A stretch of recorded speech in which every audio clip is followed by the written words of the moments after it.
ต้นน่าสนใจกับพวกเรานะครับอยากจะร่วมสืบสานกับพวกเราก็เชิญชวนนะครับเข้าสู่วงเลยนะครับเข้าเลยนะครับตัดสินใจนะครับเดินเข้ามานะครับร่วมสืบสานประเพณีวัฒนธรรมกับพวกเรานะครับไม่ต้องเสียมายนะครับพี่น้องครับอันนี้คือกระบวนการสืบสานประเพณีวัฒนธรรมนะครับที่เราทำเป็นประจำทุกปีมา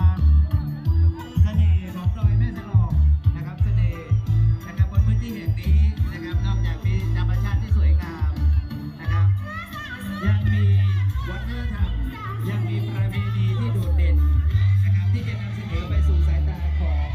โลกภายนอกนะครับวันนี้ผมเชื่อเหลือเกินว่า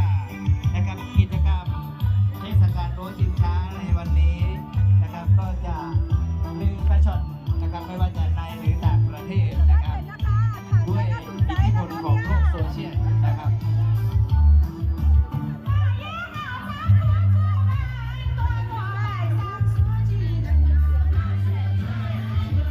เชิญนะครับเยาวชน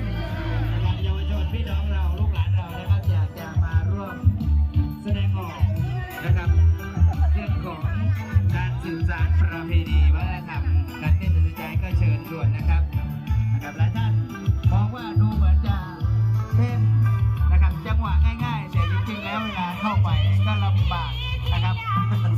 ซอยตา